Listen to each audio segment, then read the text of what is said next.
मुझे तो 80% 90% ऐसे ऐसे पत्रकार यहाँ मिलते हैं जो कोई आदमी जो है पत्रकार भी है और शिक्षा विभाग से टेंडर भी लेता है। कोई आदमी जो है पत्रकारिता भी करता है और रोड का टेंडर भी लेता है। एक महाशय हैं, उनके बारे में क्या क्या कमेंट करूँ, वो सारा काम करते हैं। ऐसा कोई भी पत्रकार यहाँ पर जो है जो अपने आप को तथाकथित ठेकेदार बनता है, वो मेरे आर्टिकल को पढ़ के समझा दे कि मैंने क्या लिखा है।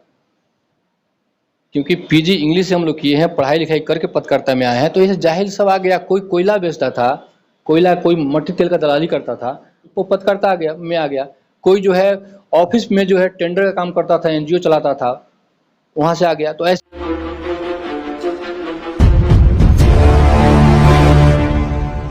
नमस्कार, मैं मनीष कुशवाहा और आप देख रहे हैं महादीपकली न्यूज। हमारे साथ अभी सागर सूरज सर बात करने के लिए उपस्थित है और इनके साथ एक पत्रकार यानी कि ईमानदार पत्रकार के ऊपर जो हमला किया गया है, तो हम डायरेक्ट इनके जुबानी जानने का प्रयास करेंगे और बार बार ईमानदार ही पत्रकार के साथ में ऐसे क्यों किया जाता है। सर, स्वागत है महादीपकली न्यूज में आपका। धन्यवाद, आपका स्वागत है हमारे कार्यालय में, और आप इतनी मौजूद विषय को जानना चाहते हैं, इसके लिए आपको बहुत बहुत धन्यवाद। सबसे पहले तो मैं ये कहना चाहूँगा कि जो घटना घटी मेरे साथ, ये बहुत ही दुर्भाग्यपूर्ण है, और उससे ही बड़ा दुर्भाग्यपूर्ण ये है कि जो पत्रकार लोग राजनीति कर रहे हैं इस मामले में, वो सबसे बड़ा दुर्भाग्यपूर्ण है। और इसका परिणाम मुझे नहीं भोगना पड़ेगा, उनको भोगना पड़ेगा और उनकी आने वाली जनरेशन भोगेगी। ठीक है, मैं तो तमाशा देख रहा हूँ, लेकिन मैं तो अपना मामला समझ लूँगा, वो क्षमता मेरे में है, लेकिन वो क्षमता बाकी किसी में नहीं है कि वो अपना मामला समझ सके। लेकिन सर, अक्सर ऐसे देखने को मिल रहा है, जैसे कि मनीष कश्यप मामले को देख लीजिए सर, आप खुद अपने आप पे देख लीजिए।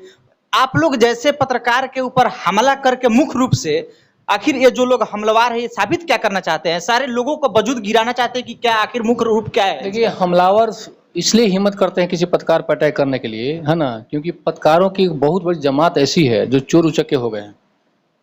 चोर उचक्के लोग पत्रकारिता में आ गए हैं। अब लोग बोलते हैं कि हमारे धरना में मुख्य धारा के पत्रकार नहीं आए थे। यार, मुख्य धारा के पत्रकार किसको तुम कह रहे हो? पत्रकारिता का मतलब ये होता है कि जिसको लोग ज़्यादा देखें। वहाँ जो 15-20 जो चैनल के लोग थे, तो सारे लोगों ने जिस तरीके से हमारे धरना का कवरेज किया और जितना लोगों ने देखा, ये सारे अखबार वाले छापते तब भी कोई अंतर नहीं पड़ता। सारे अखबार प्रकाशित करते तब भी उतना लोग नहीं देख पाते, उससे ज़्यादा लोग देखे। रही बात मुख्य धारा की बात लोगों का नहीं आने का, तो भाई लड़ाई तो उसी बात की है ना, ईमानदार और बेईमान पत्रकारों के बीच की लड़ाई है। आज मेरे साथ अटैक हुआ तो इसको अलग अलग कहानियां लोग बना रहे हैं। कुछ लोगों ने कहा कि अटैक हुआ ही नहीं, कुछ लोगों ने कहा कि मोबाइल से अटैक हुआ होगा, मोबाइल से मारा होगा।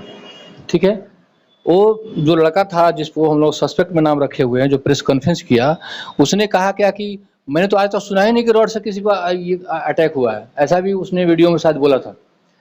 तो रॉड से अटैक नहीं हुआ, मतलब हुआ ऐसा उसने सुना ही नहीं है। यार, तुम्हारा जन्म कितने दिन का है? तुम तो हमसे ट्यूशन पढ़े हो अंग्रेजी का। तुम दोनों भाई बहन को मैंने पढ़ाया है।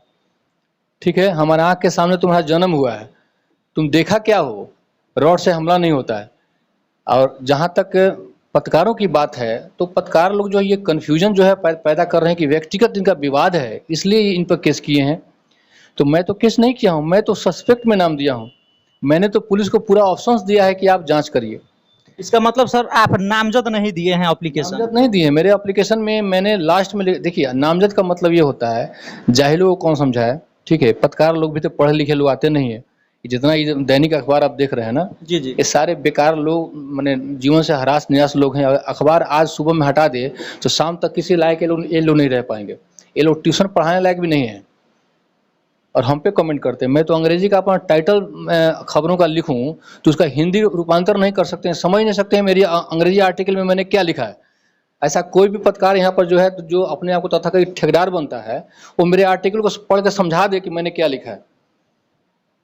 क्योंकि पीजी इंग्लिश से हम लोग किए हैं, पढ़ाई लिखाई करके पत्रकारिता में आए हैं, तो ये जाहिल सब आ गया। कोई कोयला बेचता था, कोई मट्टी तेल का दलाली करता था, वो पत्रकारिता में आ गया। कोई जो है ऑफिस में जो है टेंडर का काम करता था, एनजीओ चलाता था, वहाँ से आ गया। तो ऐसे ऐसे लोग पत्रकारिता में आ गए। तो ऐसे लोग जो पत्रकारिता में आ गए, बताइए ना, ऐसे आदमी को बताइए जो पूर्ण रूपेण पत्रकारिता करते हो। मुझे तो 80% 90% ऐसे पत्रकार यहाँ मिलते हैं जो कोई आदमी जो है पत्रकार भी है और शिक्षा विभाग से टेंडर भी लेता है। कोई आदमी जो है पत्रकारिता भी करता है और रोड का टेंडर भी लेता है। एक महाशय हैं, उनके बारे में क्या कमेंट करूँ, वो सारा काम करते हैं। 2-3 ठो केस टाउन थाना में हो गया है, ठीक है, जमीन का कब्जा का जी। और उनके ऊपर जो है हाई कोर्ट ने भी कॉग्निजेंस ले लिया है। पत्रकार साहब हैं और पत्रकार की संस्था चलाते हैं और बैठ के आगे आगे जो है मेरे ऊपर अटैक करवाते हैं। तो आप लोग की औकात नहीं है हम पे अटैक कराने का, आप लोग की औकात नहीं है मेरे बगल में बैठने का, क्योंकि मैंने जो प्रतिष्ठा अर्जित की है, मैं जो लिखता हूँ ना, तो मेरे लिखने को मेरे इंग्लिश आर्टिकल को आप लोग समझ भी नहीं पाएंगे और हिंदी तो सब लोग लिख लेता है थोड़ा बहुत, और आप लोग की हिम्मत नहीं है, कुवत नहीं है, इसलिए मेरे पे अटैक होता है और आप लोग जो है पूजे जाते हैं। क्योंकि सुबह में आप लोग जो है 1 लीटर तेल लेके निकलते हैं, शाम तक खत्म हो जाता है। आप लोग का काम ही है प्रशासन और प्रशासक के अधिकारियों के पीछे पीछे घूमना, और इसलिए आप लोग कहते हैं कि मुख्यधारा क्या होता है? आप लोग धारा से खत्म हो गए हैं, आपको कोई पढ़ता नहीं है, आपको कोई जानना भी नहीं चाहता है। पंकज जी कहते हैं ना, पोटी वोटी साफ करने में अखबार वालों का भी इस्तेमाल हो रहा है जी ना? जी जी। दूसरा कोई इसका इस्तेमाल ही नहीं रह गया। तो ये क्या है, आज मेरे साथ जो है 200 लोग जो धरना बैठे थे, कौन लोग थे? ये सारे वो लोग थे, सारे लोगों को कहीं ना कहीं से आवाज़ बनने का हम लोगों ने काम किया। सब लोगों के लिए मैंने लड़ने का प्रयास किया। और वो जो प्रेस कॉन्फ्रेंस कर रहे थे वहाँ से, उनका भी मरवाई धर्मशाला था, वो भी मैंने ही खाली करवाया। खूंटे के, ये आपके कैमरे के सामने बोल रहा हूँ कि मैंने खाली कराया। और डीजीपी से जो चैटिंग मेरी हुई है उसका रिकॉर्डिंग मेरे पास अभी भी उपलब्ध है। और उनकी बिरादरी के आधे लोग कम से कम ऐसे जरूर हैं जो आज भी कहते हैं कि सागर जी नहीं रहते तो खाली नहीं होता। तो आप लोग परिस्थिति के हिसाब से अपना बयान बदलते हैं। हम लोग भूमिहार जाति से आए हैं। अब वो जो है उनके परसों तक उनके जाति के सारे लोग हमारे समर्थक थे, फेसबुक को लिखते थे बड़े महान पत्रकार, वीर पत्रकार, ये है वो है, ऐसे पत्रकार मैंने देखा नहीं।